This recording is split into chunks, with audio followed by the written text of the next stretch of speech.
Hey you guys over at the TheSnDElite channel, my name is Chris or HypoChriSy, and today I've got a gameplay for you on the map Hijack, going 16-1 in 5 rounds using the Scorpion Evo and B23R combo with 2 stuns, a C4, Hunter Killer Drone, Hellstorm Missile and Lightning Strike. My only gameplay I've ever got on Hijacked on this game. I fucking hate the map, so I just wanted to post it anyway. And apologies for not uploading to this channel recently. I took a recent break on my own channel as well, and I just haven't really been posting S&D for a while. Just taking a little break, but I'm back, and I'm back for good and motivated as ever. And it's an important time for our community. As you know, last night was the Call of Duty Ghosts multiplayer reveal, which was streamed live from LA, and it was a fantastic show. And I'm going to talk about the game, but not so much the game in general, but more importantly about Search and Rescue. For those of you that don't know what Search and Rescue is, it's a new game mode which has been announced by Infinity Ward that will be featured in Call of Duty Ghosts, and it is a variation on Search and Destroy. And whilst there's going to be loads of videos in your sub box recently about the new game, I don't think many will actually talk about this new game mode, and it's really important to kind of the future of this channel, the future of S&D, and I figured that I'd bring it to all you S&D fans as just some food for thought as to what you guys will think the game mode will be like and how it's going to kind of change the way S&D is played in the future. So just to start off, let's talk about Search and Rescue as a game type in particular and the rules behind it. So basically, it is Search and Destroy, so 2 bomb sites, 1 team has to plant and defuse the bomb, obviously. That's the kind of object of game, you know that with S&D and the rules. But the only variation on the game mode is that you drop a dog tag when you die. So if you die and you drop a dog tag, your teammate has the ability to pick that up and spawn you back into the game.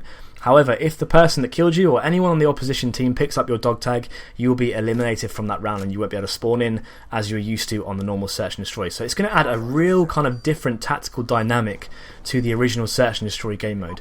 And just basically, the only reason I wanted to talk about it as a kind of commentary topic is because whilst it does sound like an incredible game mode and something that will really kind of add something to Search and Destroy, I do think there are some negatives to this game as well. Firstly being, I think the dog tag aspect as an opportunity for people to kind of perhaps troll, which, you know, in Black Ops 2 is something that has been rife in Search and Destroy and something we would look to kind of eliminate from the game mode altogether. But I think that, you know, you'll have people that will just refuse to pick up dog tags and spawn people back in just because they think it'd be funny. And I don't know whether that's going to overall affect the pace of the game. I think adding the concept of kind of dog tags being available to revive you or perhaps eliminate people from the game, I think it's either going to slow the game right down because people are going to camp more because they're going to be too scared to kind of lose tags or too scared to go and pick tags up, you know, at the risk of their own death. I think that it could potentially slow the game right down, which, you know, Search and Destroy is already played fairly slowly aside from if you're a rusher. I think the last thing it needs is something to make it more campy, because that's one thing that puts people off playing the game mode in the first place. So that's an interesting point. Secondly, I think that it could actually aid in the popularity of Search and Destroy. If more people are coming in and playing Search and Rescue because it's a new game mode, they might therefore get into Search and Destroy for the right reasons and play it in the right way. I think that it could perhaps help grow the Search and Destroy community in that aspect. But I think that what I want to get from you guys, what I want to understand is, do you think that it will be entertaining to watch on YouTube? And this is an interesting point, because I think that whilst a gameplay at the moment is revolved around perhaps a high number of kills and a good pace to the game, that would make a good gameplay in my eyes.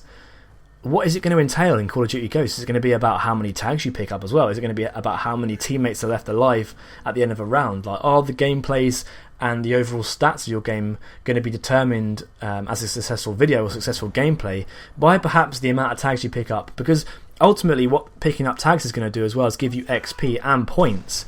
And I don't know if you saw in the trailer last night is that they are actually bringing point streaks back, so obviously all the points you gain will contribute to your score streaks. So there is an incentive to pick up tags, which obviously help you get your score streaks more in playing Search and Destroy. And I think that obviously, you know, score streaks, as you just saw them use my Hellstorm, score streaks in Search and Destroy are obviously really beneficial to helping you win the game. So I think that the dog tag aspect of that kind of game mode will add a new dynamic in the fact that it will, you know, enable people to get streaks more. So I don't know how you guys feel about whether that's going to make the game mode more entertaining, whether you think that the fact that dog tags will contribute in making a successful gameplay or not. But, you know, let me know in the comments what you guys think. I think this Search and Rescue is going to be an interesting game mode. I don't think it's going to replace Search and Destroy in perhaps popularity. But, you know, another interesting point is in regards to this channel, are you guys going to want to see some Search and Rescue gameplays? Because I'm sure that, you know, the content creators on this channel will certainly be able to bring you some really good and interesting videos from that game mode. But I just kind of want to get a feel from you guys as to whether you want to see that in the future, because I'm sure that, you know, we can pass the message on to the rest of the guys who will perhaps be able to upload that in the future. So let us know in the comments if you want to see some Search and Rescue and you're excited about the game mode. Let us know, or let us know what you think, whether you dislike it, what you think is good about, Infinity Ward's new promise in Call of Duty Ghosts. But I hope you enjoyed the video. If you did, subscribe to my channel. The link will be in the description. And make sure you subscribe to this channel as well for the very best in search and destroy and perhaps search and rescue content in the future. My name's Chris, and I'll see you again.